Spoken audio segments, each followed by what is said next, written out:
Okay, this is Diane Burnett with The Other Side, and I've got two special guests. I've got Amanda Eliash, all the way from London, England. Hi, Amanda.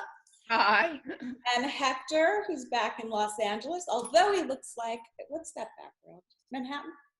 No, I have Tokyo in the background. Oh, it's Tokyo. He loves Tokyo. Yeah, from the scouting. We were scouting in Tokyo. We were supposed to be filming right now a feature film, but we're here. In Santa Monica. We're all here, and we're all virtually here because we can't be in person. But I was just in Tokyo in October, and I absolutely loved it. Fabulous city. Can't wait to go back. Yeah. Amanda, maybe that's where we should meet, and we should go. Yes, or Beijing. I've got a Chinese composer that's after me. Oh, okay. Well, that's where it was first. Beijing. Shanghai. Yeah, we can go and check out Wuhan, see what the real shit is about. Well, that's what we're here to talk about, because I love having people's perspective from all over the world, because we as Americans, we're taught something. Our belief system is, in this box, and I love traveling because it brings awareness to other things and other ways of thinking, talking with different people, different walks of life, right? All of you are well traveled, and don't you think by traveling your mind is expanded? Absolutely. You have to travel, because otherwise you stay in a sort of glue, and I don't know what's going to happen over our traveling now, Diane. We could be severely handicapped. So let's hope it all comes back to normal, but I'm not sure. I hope this is probably the longest time of you not traveling, Amanda, or me. We're always in the road. I know. He goes every other week. I go every other week, and so do you, Diane. I know. Well, now Hector, I'll see that now that we became friends. So I have Hector and Amanda because I think they both see differently on a few subjects, which what is The Other Side is all about. But we're going to keep it all friendly and uplifting, and hopefully by our different views, we could be open-minded to hearing different ways of how we are handling this situation. We're in a current situation with this coronavirus, with elections, wearing a mask, not wearing a mask. There's so many things, different doctors' opinions about different things. And you two seem to maybe think a little bit differently about this view. So ladies first, we'll start with Amanda, and how the British and you personally see America, our president, how we're handling things in this crisis. Well, I see it very, very differently probably from you, Diane. I'm always interested though, because you do watch the right-wing press, so you're very open-minded, because I know that's probably not your natural homeland. But the fact is, I don't think it's about, one could have actually foreseen this, except for the billionaires who are who actually are ruling this. This is not to do with presidents. It's not to do with prime ministers. I think that they were pretty much kept in the dark. And I think it was very, very well planned. This is my opinion, okay? God forbid me if I'm wrong out there. No, it's not about wrong or right. Okay, just hear me out.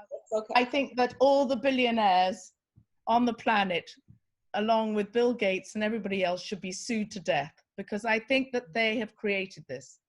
And they, in life, you always go, where there's smoke, there's fire. There's that saying. And he did it in September, the pandemic trial, agenda, whatever it was. And he tried it out, and everybody went on a platform and discussed it. And suddenly we're in a pandemic, okay, whatever it is, pandemic. And when you start looking at things, there is a problem when money is given offshore to people like China. We have little control. And definitely these billionaires obviously thought it was a good idea to try out vaccines or to try out ideas on how to control people, which is fair enough. But why don't they just give us a pill, a tiny little pill, and we'll all pop off quite happily, okay? We don't need all this drama, okay? But anyway, they chose to do it. And my view is that we should sue them, like the Italians say. The Italians actually I think are suing Bill Gates. It's not to say that Bill Gates is really guilty of this on his own, because I think it's all of them are guilty. Okay. And who are benefiting out of this right now? Amanda, they are. They've made something like 225 billion at the moment. They have made something in the region of 225 billion. Well, we have all lost money in various forms, probably. We haven't actually checked yet at the bank, but I'm sure we'll be virtually sick. So, you know, I think that that's the problem. And then we go on to another very superficial level where people don't think at all. I mean, most people are happy zombies going for their walk every day, wearing their masks, not socializing. And they are actually very obedient in London. You know, if I look out, you know, they're all social distancing because I can see the park opposite, and they're all happy, not really thinking too deeply about this. But this has huge ramifications, and the worst side is our economy. And I'm not sure that Mr. Biden is strong enough to deal with this. It's going to be dreadful in the next 3 months. I think 3 months will calm down, and then it'll come back again. And there is a problem. There is a bug. This is, I'm not denying. Am I talking too much? Tell me, Dan. I think the bug is, there's definitely a bug. I'm not going to say that that's a conspiracy theory. I'm just going to say the usage of the bug and the timing of the bug is very convenient for anybody that loathes Trump. And suddenly there is a problem. So my view is it's put out there to control all of us and shut us all up. 9 billion people, or whatever it is in the world, 7.5 billion people have happily locked themselves up in fear of getting this terrible bug. You've gone to wherever you've gone. I'm stuck in London, and heck. Let me ask you this, when you go out, do you wear a mask? I wear a mask because I don't like runners spitting all over me. And I have to tell you, I've never felt better, because personally, I have terrible hay fever, and we've had some of the best weather, which is a bit spooky in England, that we've ever had.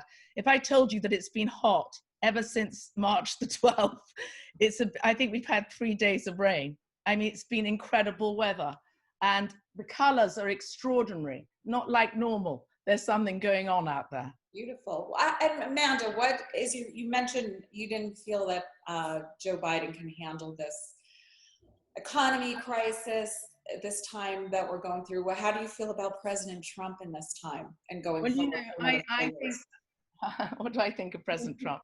He's got Tourette's, okay, but underneath it, he's daddy, you know, underneath it, for the people that like him, he's Daddy Trump, you know, daddy. For me, he's colorful, he's creative, he's, you know, he's Scottish. And if you knew the Scots, you would understand Donald Trump. Unfortunately, my ex-husband is. Scottish. So yes, it is. And if you went to Scotland or Cornwall, you'll see how rough they are. He's no different from, he's English and he's Scottish. And most of all, he's really got their characteristics. So for me, he's bloody rude, but it's typical of that part of England. Is that fair enough to say? I mean, it's not present for America, because they're used to smooth talking Kennedys and smooth talking Clintons, who are lovely and nice. They might not be so nice underneath, but it's all very nice and pleasant on top. He's not that person. And he's trying to get rid of the deep state and many other Pizzagate and everything else that he says he's going to do. There are a lot of things that are a bit dodgy that need cleaning up. Biden is not the man for the job, unfortunately, and I don't understand why they've chosen Biden out of all the people in America, of the brilliance they've got, why they chose this man. Okay, well, Hector, I love you. Waited patiently and very quietly. Amanda spoke her side. What do you think? Because, you know, every time I talk with Amanda is like a box of knowledge. So that's why I never have Amanda and I, we never fight or have these kind of arguments, because I'm very I'm very open to listen, and then it's up to me what I believe and what I I'd don't. love to hear your side, but can you just tell everybody a little bit about what your background is, so we have Well, a little bit. you know, growing up in Scandinavia, which is, I mean, you know, Finland, Sweden, Norway, Denmark are the most democratic nations in the world. We are known for being so kind of honest and transparent, and people speak up their minds. And when I'm thinking about, I was telling this to Amanda last night. I was saying, you know, if I'm thinking as a Finn in America, for me everything makes no sense because I feel, you know, there is a lot of I think this is on both sides of the equation. Either Republicans and Democrats, they know always masterfully how to manipulate the people, you know, for their own agendas, which is unfortunately the way it is mostly with politics. Having said that, for me, you know, I can't comprehend many things because there would be even unacceptable in places like France or Germany or even in Japan, you know, like people don't take so long that heart beating Trump gives to everyone every day, which Amanda likes. For me, it's more like a big act, which we all know it kind of is. And the people who like him, his base, love that because they feel like, oh my God, this is so amazing. But the polite, educated, highly educated people like that because all over the world, politicians have been always very correct and very diplomatic, like Macron or Angela Merkel, or, you know, like they are also correct. Maybe Boris Johnson, if I talk about him, when they tried to sue him, remember just last year about the Brexit thing, he's the first one who came out and said, bug it off, I'm going to do it my way. Everybody hates him for that because he kind of took more like the Trump kind of approach. We now listening to Amanda talking about the Scottish thing. Yeah, it is a very Scottish thing. It's a very European thing. Europeans are more blunt, you know. They just tell things. It's a very New York thing, to be honest. Exactly. Yeah, you know, his abruptness, his. When you arrive to New York, that's it. Like, forget about it. What the hell is going on with you? They will tell you as it is, and that's something I hate in LA. Living in Los Angeles for me is something I dislike because people are so nice and they all love you, but on the back, they all hate you. That's my experience. So that's something like, you know, I like to keep it straight. I like to keep it honest. So my thinking about the whole virus, I was in Japan at the beginning, you know, for New Year's, and I was there like most of January. And I'm gonna tell you, I was like the first week of the year, I went to scout all these temples that were packed with people. They were like. What you do? You were there for what? You were filming. I was scouting for my upcoming feature film. So, you know, I went to Japan just to meet with the producers and with investors and the actress, and it was amazing. I lived in Japan before, so I love Tokyo. And this was extremely interesting because, you know, on the beginning of the year, everybody goes to the temple and they all pray and wish for good things to happen. And for me, it was when I'm thinking about the virus, and I have pictures literally when I'm standing among tons of people to get into a temple, like tons. I'm telling you, like it's like coming out from a football match, like packed. And I remember it caught my attention. Like I know in Japan they do wear masks a lot when they have, you know, a flu or things like that. But this time particularly, I saw a lot of people, especially from China, who were wearing masks. And I was thinking, what's going on? And, you know, as little as we know, I'm talking about this is like the 1st of January. Nobody knew much about the virus. I went into a broadcast, a recording at Yokohama Radio with a very well-known Japanese monk who's a host, and he has this amazing, you know, shows about the, you know, soul journeys and politics, everything. It's really interesting. And he did say to me, you have to be careful because something very crazy is about to happen in the whole world. There's a cleaning going on, a cleansing behind our backs. and everyone is going to be affected. And I was thinking in the plane on the flight back to LA that was so weird. And I got the interview, in Japanese with him. And then all these things suddenly happened. I was supposed to go back in March to Japan and then go to Paris to film. So I have lots of contacts in China because I have done some pretty big music shows in China. So I've been talking to my Chinese friends, and they, of course, everything is censored and they are not allowed to talk, because if anybody listens to those calls, they will get disappeared for a few weeks. So my thinking really in that sense, and I really never agree with the man 100% in things, but I do believe it's too much of a coincidence that the lab happens to be located near the wet market, and then suddenly all these things happen. And I think this was like terribly mishandled by China, because it was all kept on secret. And then suddenly, boom, Wuhan gets locked, and the rest of the story, we know it. So let me ask you a question, Hector. How do you feel that our president's handling this? For me, honestly, is like, what I don't like about the whole thing, what I don't like is that it was too obvious that because he was, there are two things I think I want to tell you. First thing, theory number one, this is my thinking. This is China,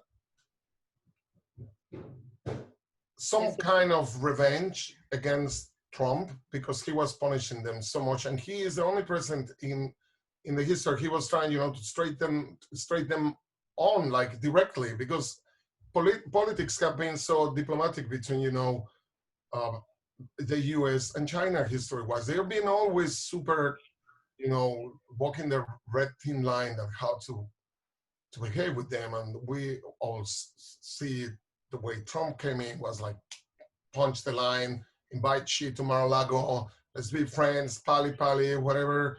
And then they start sanctioning China quite strongly. And I believe it's quite right, because, like in our industry, copyright laws has been always broken. There is really no human rights. They walk all over you. You have no rights to do many things in China. I've been to China many times, and I see it. I was actually a couple of years ago doing a show in Shanghai, which is the city where Mao Zedong come from. And then when I saw that big picture, I started laughing. I said to myself, "Oh my God, that guy's terrible." And I said, "No, shut up! You cannot say that. That you could end in jail if they listen to you." And I was like, oh, "Okay." So it was like really, my first kind of radical approach to. I never seen that before, because they kind of make everything sound so nice. So my initial feeling was that, yeah, this is such a coincidence, because they were signing the big economical treaty between the U.S. and China in that, the beginning of the pandemic, and Trump was praising them. He was saying that he is doing a magnificent job, and all these messages, like always, they were a little bit like mixed. I don't know if they were like all mixed out, because he did say all those things, and at the same time he just relaxed. And then my feeling is that he didn't realize, or probably he didn't believe the magnitude of how things were going to explode. He didn't know what the deep I don't know. I mean, that's my thinking. It's like China took it on Trump. There was a line in the agreement that they were about to sign, which says that they don't need to pay, the Chinese do not need to pay if there's a pandemic. And that's what also made me think, oh my God, what's going on behind the scenes that we don't know? Exactly. And why, and all these, I mean, can I just say something about rich men, Diana? Yes. I don't see any man. I want you guys to go back and forth. Okay. I don't see any reason why there are men with over about 10 billion. They don't do any good with it. They look like they're doing good, but there's too much ambition involved. And I'm sorry, all of these people, why, for instance, are we not using our Royal Mail now instead of Amazon? I don't even know if the Royal Mail works anymore, because Amazon's taken over. I mean, what is Amazon doing in England? And they don't pay taxes in England. You know, Mr. Bezos is a naughty boy, and they're all naughty. It's not just him. Mr. Starbucks is naughty. They're all naughty, because men with over 10 billion can afford to be, and they shouldn't be allowed to. I think there should be a tail off at a certain limit. I mean, listen, we don't live off 10 billion. We have a fabulous life. Why do they need it? I mean, really. And so I think all billionaires should be limited to a certain amount. I know that's a bit fascist or communist, whatever you want to call it, but I don't see the necessity for people like Soros to be ruling our worlds. You know, it's nothing to do with them. Amanda, let me ask you this, because I know you like to speak your piece. What do you think of the censorship going on? Do you have any? But on 5G? Well, 5G as well. We could talk about 5G for sure. Okay, 5G. But all the censorship on Facebook, YouTube, things yes, that are calling conspiracy. I think we need freedom of speech. And again, who's ruling Facebook? You know, I mean, I'm sorry, another Democrat. I mean, the Democrats are everywhere. I mean, they're very clever, obviously, but you know, another very, very rich Democrat. You've got to laugh, Diane, because thank God they're on your side. But I mean, the whole. No, I'm neutral here. I'm having to be. I'm neutral. Yes, I think I cannot believe that the freedom of speech is out the window, and I'm having to, you know, boost myself to go and fight the cause for America, which, by the way, you know, is not my country. I'm not a voter in America, although I could be. I'm not. And, you know, I'm a British citizen. And so it makes me laugh that I'm called in all the time to support the right in America. And you're very patriotic. Well, I am, but I don't think. And you spend a lot of time. I've never thought of America. Yes, I love America, and you know, and I like everything about it. You know, I like all the fact that we're having this conversation. I like the fact that you, at this time before an election, decided to speak to all of us about this, because it's quite radical. What's going on is actually nothing but, I think, a whole lot of boys with train sets playing around wanting to rule the world. But what they've done is completely fucked up the world. And I hope to God they can get it back on track again, because otherwise they're going to have a 7.5 billion starving people. Minus them. So let's say 7 billion people who are, because there'll be you know, sort of 500 million who can survive this, but there won't be a lot, and it's going to be terrifying. And I don't see I hate destruction. Do you think someone like Donald Trump, Amanda, could handle this, or do you think it's just going to be an ongoing thing? He can handle this, but he can definitely handle this. I mean, because between him and all his mafia mates, I'm sure he can handle this. Mafia mates. Okay. Right, Amanda. I agree with you. They're all mafia mates. But you know, he has his own mafia. And by the way, don't tell me that they all don't go to each other's weddings, because we know that Hillary Clinton and him are like that. And they all, you know, in America, sides are interchangeable. And suddenly, you know, he's very capable of being best friends with anybody in that room that he can. And I'm sure he's best friends with Mr. Gates, which is why we haven't heard, why is Mr. Gates not hauled up? But Roger Stone is one of his biggest advocates is about to go to jail. I mean, it's very weird, American politics, you know, that he puts in his own into jail, but he keeps Hillary Clinton out, who did Benghazi and everything else that she did wrong. So it's a very weird world. We're looking at a man that was a Democrat. By the way, he was always a Democrat, and then he became a Republican. And if he has anything that can perhaps take him through the next few months, is he was a Democrat. He was their friend, and he did give money to them. And by the way, there is no side when there's a pandemic, or plandemic as this is. You know, it isn't that. I mean, can I go through the conflicts of interests of Mr. Gates? Because it is interesting, okay, for our point. World Health Organization, he gave 4.3 billion to. Imperial College in London, 280 million. Which, why is he giving to Imperial College in London? I mean, you know, Then there's Oxford University, 243 million. Has he got a child that wants to go to Oxford University? I don't know. 40 million to Professor Chris Whitley from England's Chief Medical Centre. 53 million to the BBC. Bridget, you know, this is what pisses me off. Okay, then 155 million to CDC. He's given to Gavi, the digital identification we're about to get, and 18 million to Fauci. Dodgy Dr. Fauci went off to Wuhan. And then to John Hopkins, 870 million, and to Gavi, 3 billion. I mean, this is too much of a coincidence. He's too involved. And remember, his father was involved too. His father liked eugenics, you know, and Bill Gates is continually saying that he believes in eugenics too, you know, on his TED interview last year or the year before, you know, he was boasting about what he was going to do in this area. These men with too much money, it's like too many trains. They're playing with us. And whereas we would like to agree with them and be grateful to their millions, they have too much power. And he shouldn't be able to do that in England. I mean, he's tied up the whole of England. He's also given to The Guardian. I mean, he's paying for the whole of our left-wing press. And I don't suppose our right-wing press, like the Telegraph, have got that money. It says our internet thing is unstable. Yeah. Anyway, okay. Can you hear me? We could hear from Hector on the left side. Left side, come on. How does Hector feel about the whole Gates scenario? To just. I mean, you asked me a question, so I couldn't end it. For me, honestly, like, it's very troubling to see so many people dying. You know, like you see all those mass graves in Staten Island and all what's happening is so terrible. Like, yes, it is.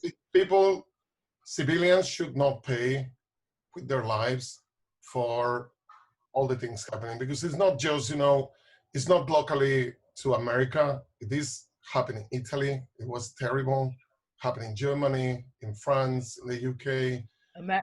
Now it's, you know, the outburst is in Brazil, which is like, you know, that's the craziest thing. Is like Bolsonaro just, on the beginning, play down the whole thing. He was saying that, oh no, it's nothing happening. You know, it's just like a common flu or whatever. And look how many people are dying in Brazil. And now what happened in America is like, I was yesterday horrified when I was looking at those images of the beaches packed with people. There was like this water park in Houston packed, no social distancing whatsoever. Like same in Florida. Like, I'm thinking, what's going to happen if some, you know, a couple of those guys have the virus and boom, spread it? It's going to be a second wave that is really going to go absolutely bizarre. And I think, like, fair enough, it could have been whoever, you know, started that. It shouldn't be us paying for that price, you know. Because let me ask you about what Amanda said. Do you have any thoughts about Bill Gates being involved? Do you not thinking he's honestly involved? I mean, when I always do my homework, right? I'm very, very careful about what I said. I do my homework, and for me it's like, when I see that they did sponsor, they invest a lot of money in the When you say Biolab. they, the Gates Well, company. Gates and you know, Fauci, they apply for a grant, and then they, you know, they invest millions of dollars in this corona research lab in Wuhan, and then suddenly this thing happens. For me, I think, is it too much of a coincidence? Isn't it? So I try to think, you know, both sides of the equation. I do feel, what makes me wonder a lot, what is really happening underneath? What is really, really happening? I was asking Amanda that yesterday. What is really happening that we don't know? Because something massive is happening. It's definitely happening, Hector. Something massive. Yes. And it doesn't matter if he's, you know, Democrat or Republican or liberal. Forget whatever. about the sides. I think we must Every forget. one of us ultimately, everyone. And Yeah. you know, like if I'm thinking, is Trump gonna know how to? I mean, it doesn't really for me. I don't like the images that he's playing golf while people are really still dying.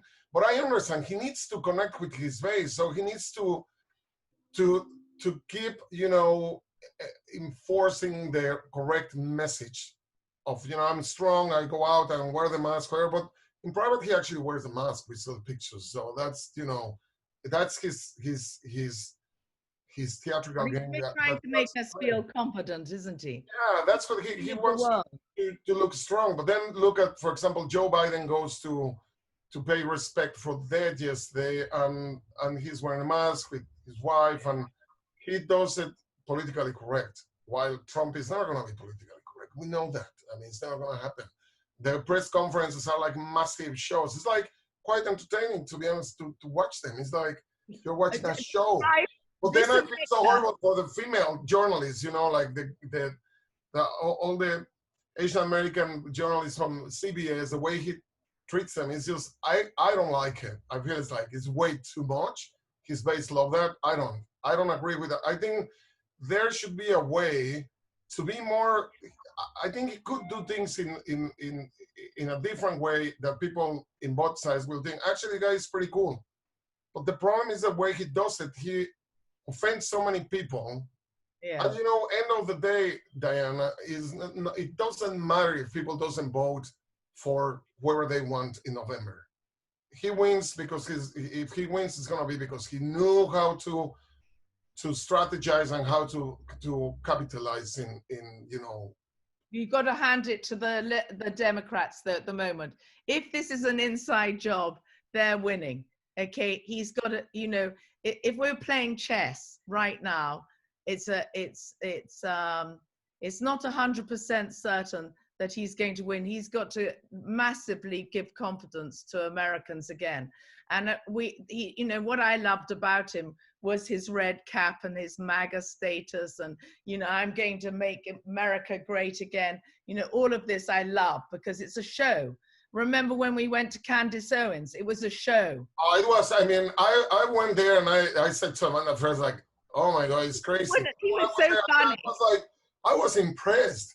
I really was. Like, Charlie was there, and Charlie like, Kirk. everybody was there. You know, everybody was there. I talked to Charlie, like, and you talked to them. They have this like magnetic attraction. I was very lucky because years ago when I was living in Germany, I was invited to listen a show where Bill Clinton was invited to, and I shake hands with Bill, and I didn't talk to him much, but he was super nice. And these big leaders, they just have this magnetic attraction, and that's, you know, what Trump obviously had with his face. Hillary was sadly never popular. Nobody liked her. She was too arrogant because she thought she was going to win. So if Trump had been against the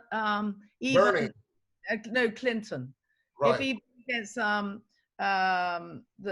Bill Clinton, there's not a chance that he would have won. But he wasn't. He was against Hillary. And Hillary, apart from killing everybody around her, which is a big problem, including her lover. Yeah, it was a little bit too crazy. But to be fair and square, you know, if Bernie Sanders would have been the candidate back in the nominee in 2016, he would have probably win. You think so? Because I mean, when I think about, you know, a debate between Bernie and Trump, I see a wrestling match. Like, I would love to see that because I can see them. I mean, he's so strong, you know, like maybe he has a heart attack in between, but he would know how to answer. He's so. When I'm thinking about Joe, how is he gonna do on the debates? And I don't dislike Joe. I mean, Joe is like, you know, he's like the uncle. I wish I could go to the pub to have a couple of Guinness. Yes, and please don't touch my 12-year-old. You know, I don't have nothing negative about him. I think he's like the basic American uncle. You know, a nice guy. Why he's the nominee? Obviously because he was the VP of Obama, and because Obama was so so popular, so they feel probably that that's gonna, bring lots of votes. But I think what's gonna be the most important in the Democratic ticket Can is I gonna just be a say vice something to you? president choice. The problem is, Hector, I'm going to say vice president material is different from president material. Yeah. And you would not vote for Pence. You would Pence. Never. Tom Pence. You would not vote for him, and you won't vote for Biden. There's something very much more charismatic about the leaders, and I think that you should be banned from being a leader over 70. I don't know why they've got all these old age pensions. Look at it. Candice, listen. Candice should be. In Finland, we have the youngest ever elected, female to prime minister, which is beautiful, super intelligent. She is, such a Democrat, but more like centrist, you know what I mean? She's like moderate centrist. And she's 34, you kidding me? And she's the prime minister of Finland. Then look at Jacinda, the prime minister of New Zealand. She's brilliant. So I'm thinking, why can't we have, worst come to worst, an amazing. What about Candice? Female president. Candice would be amazing. Look how she had the whole room. Everybody was cheering for her. They all loved her, didn't they? It was like a rock concert. She was like a rock concert. I was impressed, to be frank. When I came out, I was like, wow, I never seen anything like that.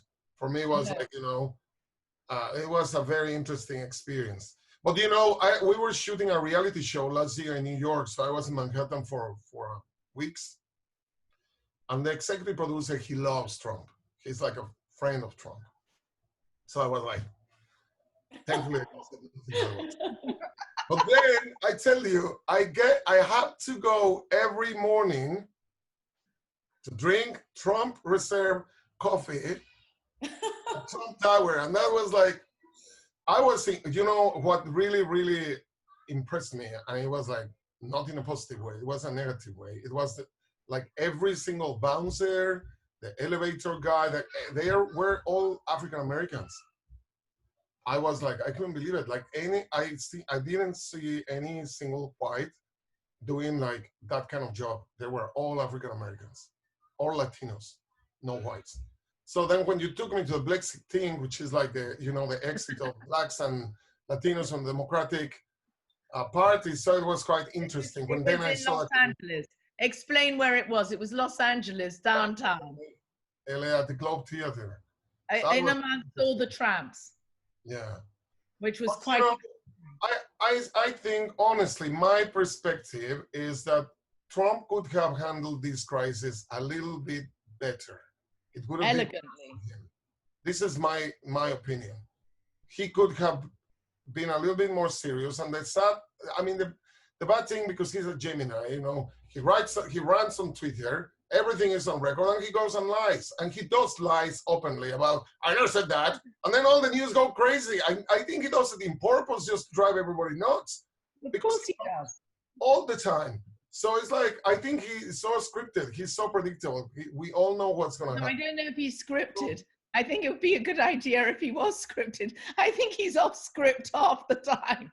But the other day he gets everything slightly wrong. John McCain and things like that. For me, it's like so sad. It's like John McCain was really a cool guy. I'll talk. He was an idiot to have Sarah Palin there in the ticket. That was the most stupid mistake he did. But he was not. He was decent, a decent Republican. Like not probably as brilliant as Ronald Reagan, but he was decent. I like him. Now, when I compare George Bush to Trump, George Bush Jr., he's like a sweet guy. I just like him. He's just a little idiot. And he's sick. But never underestimate Trump. No, darling, he's very clever. Look what happened in 9/11. Very clever guy. Yeah. And he was a very good friend of Saddam Hussein back in times. Remember that. So I think that it'd be a great pity that I think what's really sad is that there's nobody against him that's strong enough, because Biden is not strong enough at the moment, in my opinion. I mean, you really need, why would they do that? And why would they have Hillary? They need somebody new, vibrant, attractive. I wanted the Kennedy. I like that guy, Kennedy, but then he's against Dr. Shiva. I mean, how can he be against Dr. Shiva? I love Dr. Shiva, but I'd vote for Dr. Shiva over Kennedy. I mean, Yeah, I don't think when I think about all the candidates, you know, everybody that was out, it's, Pete Buttigieg, he would be impossible because, you know, we know it. He wouldn't. America's not ready to have a gay president. She's sad. But he's kind of nice. Kamala Harris, I don't know. Maybe she's okay. Maybe she's not. I think like everybody, Elizabeth Warren, who everybody thought she's gonna be strong, she got like basically she stumbled on the primaries big time. yes. And then even Bernie, you know, after Nevada, what happened to Bernie? He like sank like the Titanic. And then after South Carolina primaries, everybody just backed Biden, and that's it. That was the end of the story. Everybody fell into line. I like Amy Klobuchar. I think she's interesting as a woman. I like her, and I understand why she's backing up Biden because, you know, she's going to bring the whole Rust Belt in. She has that power. I don't like, for example, things I don't like to see are all these guys in, you know, automatic rifles threatening the governor of Michigan. I think that's crazy. I think that's something that, have you ever seen something like that in Europe, Amanda?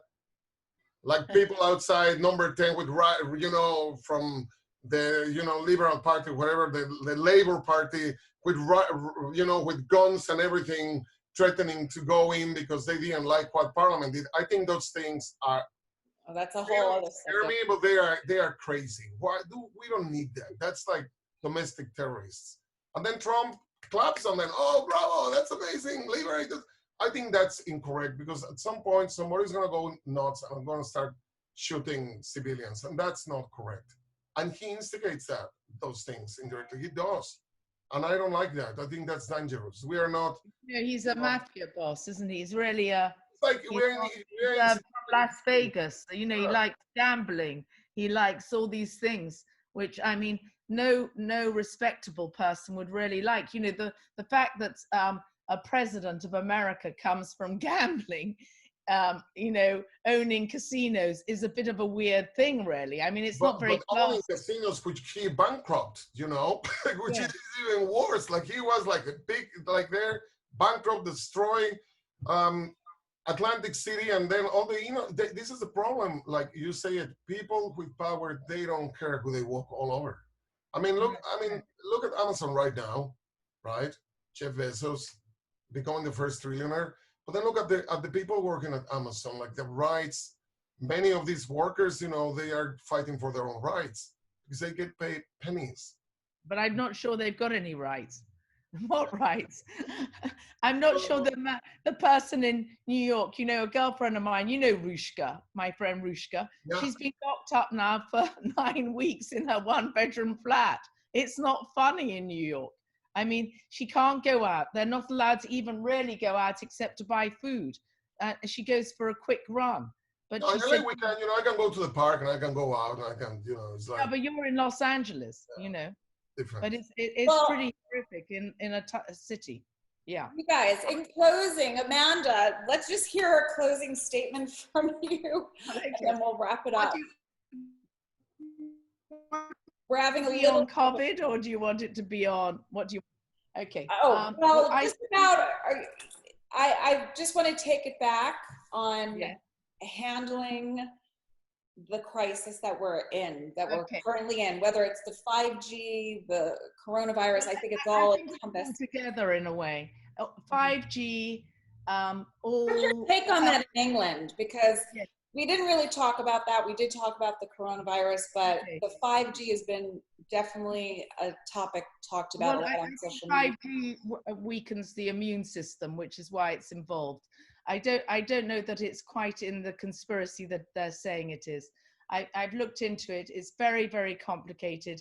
And a friend of mine who lives in Korea said they've had no problem with 5G at all. In Japan, they don't have a problem at all. I think the problem with 5G is a political problem, Amanda, because the Chinese company, Huawei, they have installed all the towers in the United Kingdom, in most of Europe, because it's cheaper. So this is more like I think this is really a conspiracy, because I have friends who work in you know, technology, and it's absolutely safe. That's by saying every phone has radiation. We know it. When 4G came on, everybody was freaking out that we are all gonna get toasted. Nothing happened. Of course, they are super safe. You know, in America, something happened like that, we sue big time. But can I just say something? But you have to think, okay? A little small thing like this, you put into your socket in England to stop rats and bats, and it does stop them. They don't want to come near your house. So presumably there is a problem with 5G. But this is not what I'm going to say. I think if we're going to wrap it up in England, we've got a major problem financially. Forget about with COVID-19, which is a disaster for everybody who's been hit by it. But and for 35,000 people who have died since the 12th of March, which we roughly have 16,000 people dying a month, okay? So it's slightly over that, okay? The amount that we've had through COVID-19, I think. But the real problem is the economy. And if we don't get the economy up and running within about the next month, we are all doomed. And, you know, it's been handled badly because we shouldn't have closed down in the beginning. We should immediately been told to wear masks. I like masks, but except that they give out the feeling of fear, I approve of them. You know, I don't want people sweating and blowing all over me. So if I'm going to close the whole thing, I would say that it has to be exceptionally strong, and we all have to be. And we have to actually forget about what side we're on. We actually all have to come together to sort it out. And as soon as possible, Diane, as I love you very much and I want to travel with you again and with Hector. That's how I feel. Well, thank you guys. Do some Hector, do you want to I feel, yes, we love you, darling. And it's been amazing to do something like this. Okay. I do miss you. You look beautiful. Okay, darling, I love you. Bye.